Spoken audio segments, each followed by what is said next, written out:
equal the sine of x over 1 plus y. Find the partial derivative of f with respect to x and the partial derivative of f with respect to y. Find both partial derivatives. Okay. The partial derivative of f with respect to x. Well, the derivative of sine is what? Cosine of x over 1 plus y. But by the chain rule, it's not just the cosine, it wasn't just the sine of x, it was the sine of some function of x. So we have to take the derivative of what's inside. Well, the derivative of what's inside, what's the derivative? With respect to x, what's the derivative? Just a 1. That was easy. Cosine of x over 1 plus y. Well, compare that to the partial derivative of f with respect to y, it would still be the cosine of x over 1 plus y. But now, what would it be? Let's see who has got gain. What? Nope. 1 over 1 plus y squared. You're super close. You're off by 1. Negative. Negative what? Negative 1 over the x. Negative x over 1 plus y squared. Which I'm assuming this is what you did. Right? The derivative, the negative 1 comes down in front and we decrease the power by 1. So that's where the 1 plus y squared comes from. It's negative x. So. But my point is this. The chain rule is still the chain rule. Right? The product rule is still a product rule. Quotient rule is still a quotient rule. Yada, yada, yada. So this example was chain rule. Check this bad boy out. What do you think of this? X cubed plus y cubed plus z cubed plus 6xyz equals 1. Find the partial derivative of z with respect to x and the partial derivative of z with respect to y.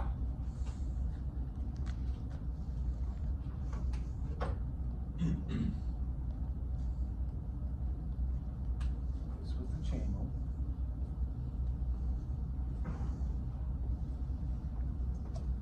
What are your thoughts down yonder? What do you got to do down here?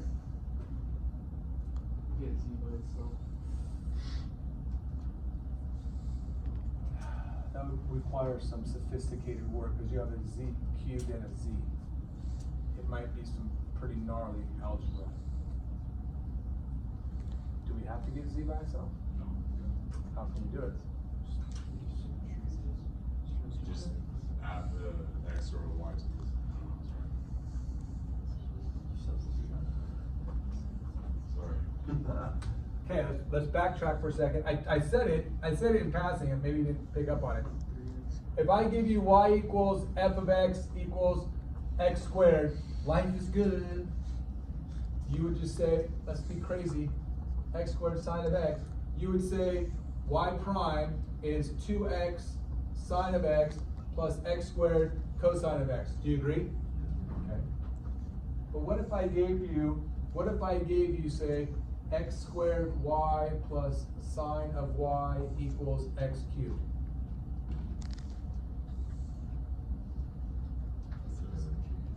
It's not explicitly given to you. It doesn't explicitly say y equals, but it didn't prevent us from differentiating. We used implicit differentiation. We said, okay, we are going to assume y is a function of x. We'll take the derivative, we will get 2x y plus x squared dy dx plus cosine of y dy dx equals 3x squared. We will get all the dy dx's together. Everything that doesn't have a dy, remember that? Same thing, my friend. You can do implicit differentiation. We can assume z is some function of x. Okay? assume, so let's take the derivative with respect to x. Let's take the derivative with respect to x. So we're going to treat y as a constant. Derivative of x cubed is 3x squared. The derivative of y cubed, 0. Now, we're assuming z is a function of x and y, but y is a constant. We're assuming z can be written as a function of x and y, even though we didn't physically do it. So we take the derivative,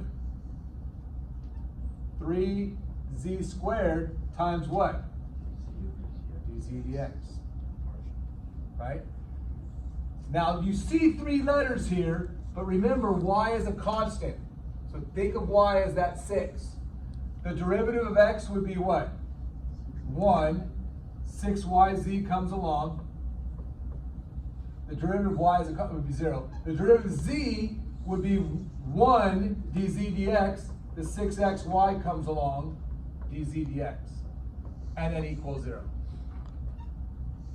Everything that has a dzx, dz dx, you stay. Everything else, go over there.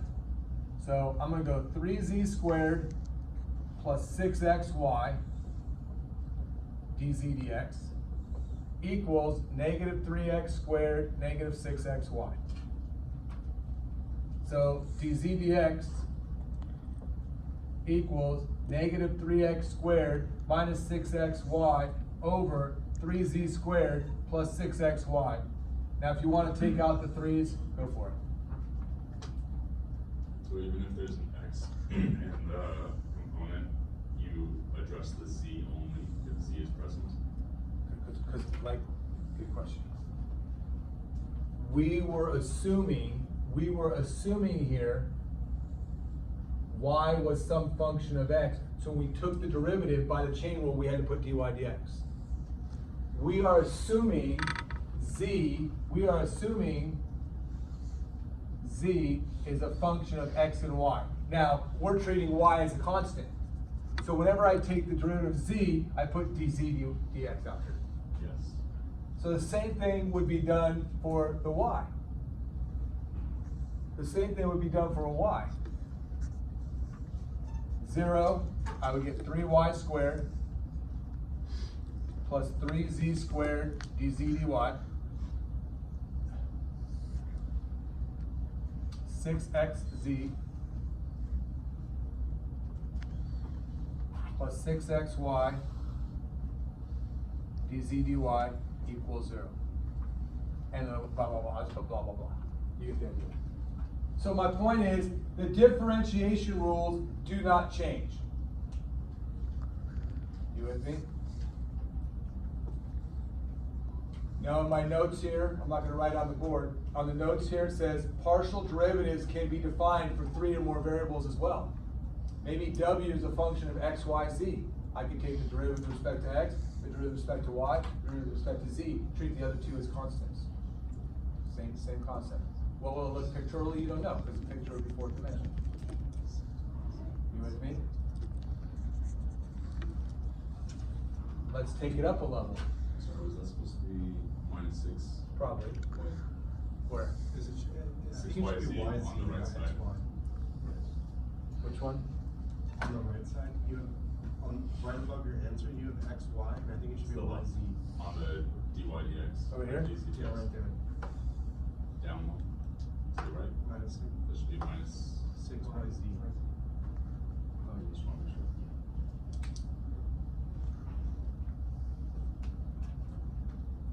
Better? Better? Thank you. I have a question. I'll listen. Can you treat that as a differential equation?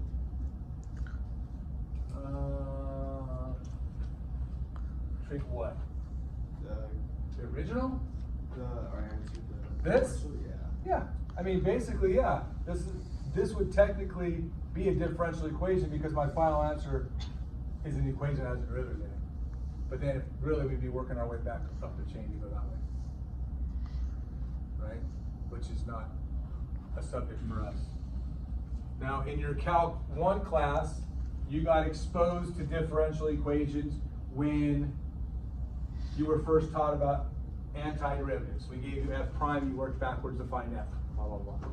Then, in your second semester calculus course, you should have been exposed to two types of differential equations that were separable, and differential equations that were what we call first order linear differential equations. Okay, so we gave you a little bit, a bigger taste, if you will. Well, you can take an entire course, a couple courses, on differential equations, which I assume some of you are going to do after this course. So yeah, it's a very important topic. The reason why is because a lot of times when you go out into the real world and you collect data, a lot of the data that we're collecting are rates of change, or basically derivatives. We want to work backwards to find a function that models it. Anyways, but yeah. The last major concept in this section is we want to take it up to a higher level. Remember, because remember I told you where we're going to, ultimately we're going to be going to optimization problems. And I don't know if you remember doing those optimization problems in your Calc 1 classes, but really we utilized the second derivative test to determine whether or not we had a min or a max. Remember, like if the second derivative at the critical point was positive, then we had a minimum. The second derivative at the critical point was negative, we had a maximum, all that stuff. So we need to talk about second derivatives of functions of two variables. But here's where the problem comes in. You have 4 different possibilities. Because you could take the first derivative with respect to x and the second derivative with respect to x again. Well, you could take the first derivative with respect to x and the second derivative with respect to y. Or the first derivative with respect to y and the second derivative with respect to x. Or the first derivative with respect to y and the second derivative with respect to y as well. You have 4 different possible combinations. Okay? So that's what we want to talk about. Next.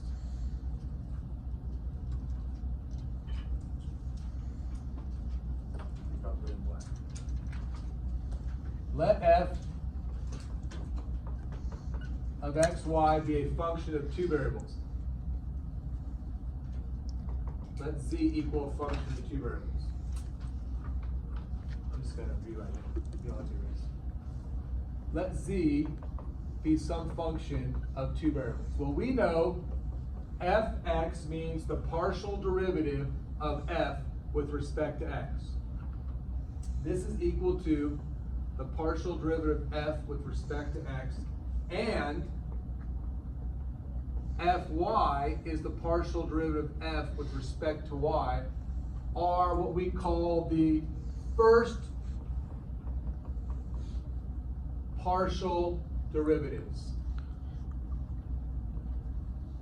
The first order partial derivatives. It's the first derivative. I can take the first derivative with respect to x, and the second, or I can take the first derivative with respect to y. Now the second derivatives, there's 4 possibilities. I just labeled them. fxx, fxy, fyx, fyy. Okay? This literally means the partial derivative with respect to x times the partial derivative of f with respect to x, which is written as the second partial derivative of f with respect to x. Okay, I wasn't your Calc 1 teacher.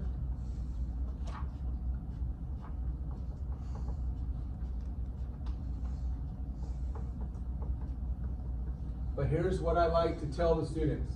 The first derivative was 3x squared minus 6x. And then we say the second derivative was 6x minus 6 and yada, yada, yada. You with me? Okay. So a lot of times the question I get in Calc 1 is, why did you put the 2 here and you put the 2 here? And I tell them, well, the 2 here says we're taking the second derivative of y. The 2 here says we're taking the derivative with respect to x both times. Well, we only have a function of a single variable, so it's always going to be of x.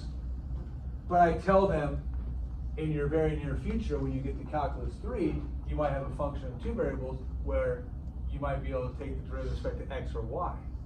So what this is saying again, it's the second partial derivative of f, but we're taking it with respect to x both times. Okay? This is the partial derivative with respect to y of the partial derivative of f with respect to x, which is the second partial derivative of f with respect to y after x. Okay? I prefer her. She's my flavor. There you are. I like her because she's very clear. Because she's very clear. Clearly the first partial derivative with respect to x, and then x again. First with respect to x, then y. First with respect to y, then x. This is not clear. This is actually confusing. Because we have to take the partial derivative with respect to x first. That's right here. Then we need to take the partial derivative of that with respect to y. So this is the proper way to write it. But this is confusing for students because you grew up reading left to right. This can be very easily confused that we're going to do the first partial derivative with y, then x, and that's not the case. You're saying you're taking the second partial derivative of y of the first partial derivative of f with respect to x. So I'm not a big fan of this. This is formal. This is formal. If it's given to you this way, you better know you're going right to left. X first, then y. Okay? So here we're taking the partial derivative with respect to x of the partial derivative of f with respect to y, which is the second partial derivative of f with respect to x after respect to y. So we're doing y first, then x. This is the partial derivative with respect to y of the partial derivative of f with respect to y, which is the second partial derivative of f with respect to y both times. You with me? So these are what we call, these are the second partial derivatives. The second partial derivatives. Now the nuts and bolts I don't think you will struggle with because you're good at finding derivatives, right? Example.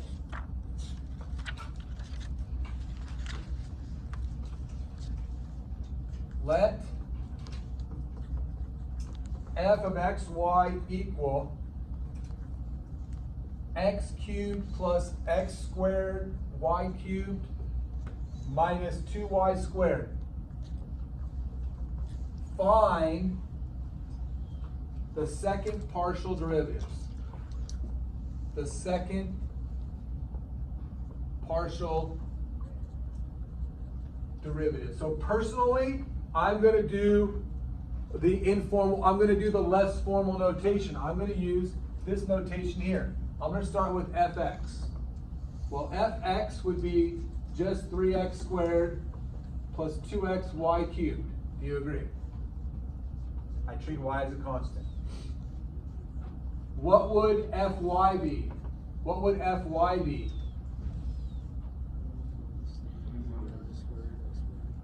Three x squared y squared minus 4y. Beautiful.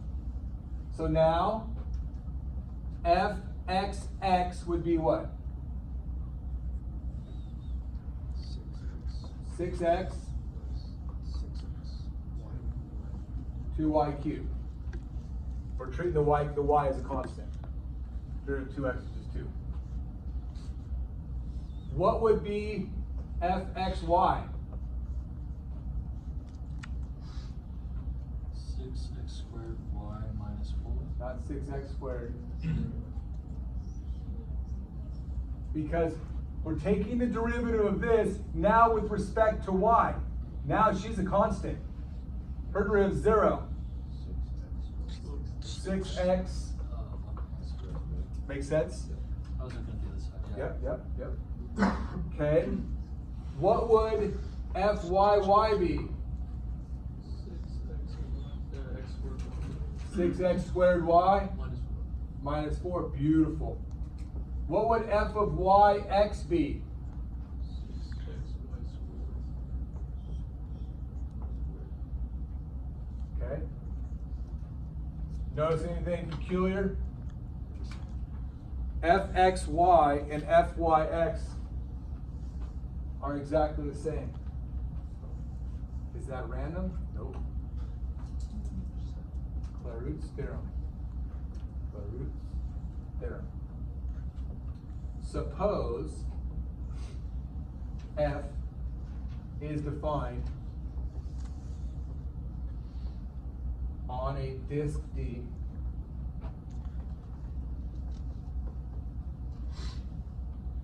that contains the point AB. That contains the point AB.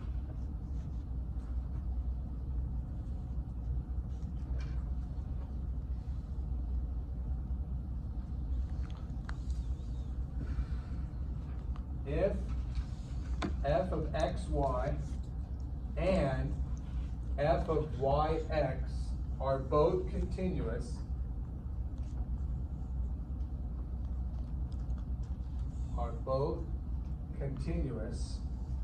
on that disk D, then f of xy at AB and f of yx at AB will always be equal. So basically, if it's differentiable, if they exist, if f of xy exists and f of yx exists, they will always be the same. Okay, that's not, random. So that might save you a little time when we're doing optimization questions, when we're doing max-min problems for functions of two variables. We're going to run what's called a D-test, which is going to use the second partial derivatives. Well, you only have to calculate technically 3 of them instead of 4. Why is this a disk? Because remember, like instead of us saying an interval in one dimension containing C, it's an area around that point. So they make it a circular disk. I mean, you could have made it a rectangle, but it's just common practice. The distance around is make it a circle. Just common vernacular that is used. Okay. All right. How we doing? That's it for 14.3. Okay. That's it for 14.3.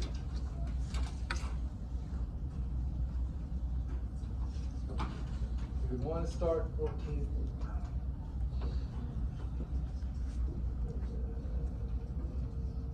That's a lot. I don't think I can do all that in 10 minutes.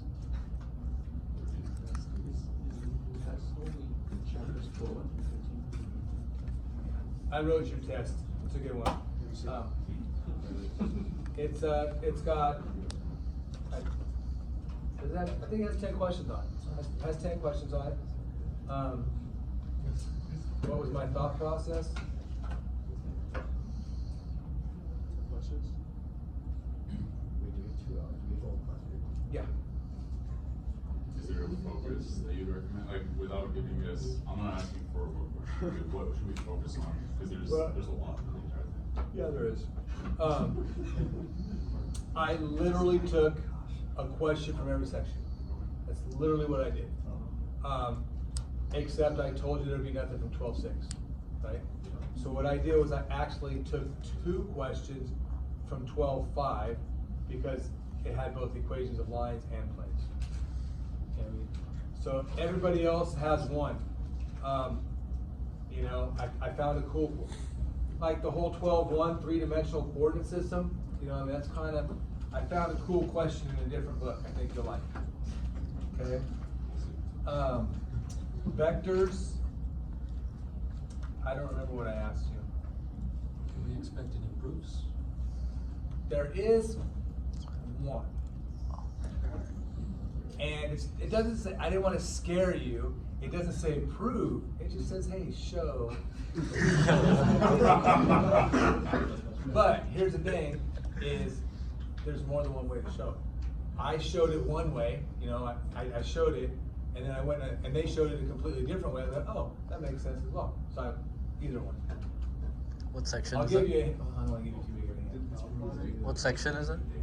It's in chapter 12. That's close enough. So definitely equations of lines and planes. The vector functions with the derivatives, curvature.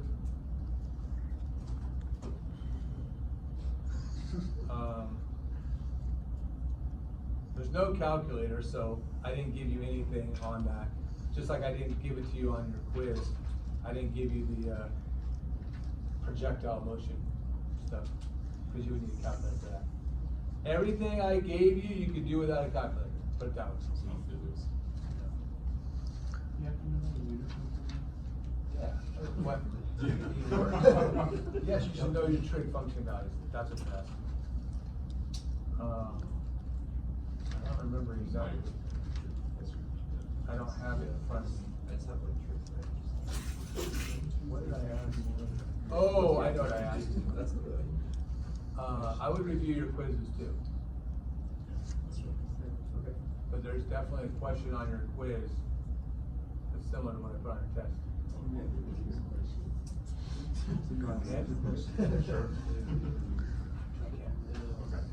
It'd be too obvious. First half of the quiz or second half of the quiz? Which chapter is the proof? First two. First two. The proof, the so-called proof is from chapter 12. Yeah, I think Equations of lines and planes. I don't remember what I asked for that. I think that's it. But I remember it's good. It's a fair test. And you have the whole 2 hours.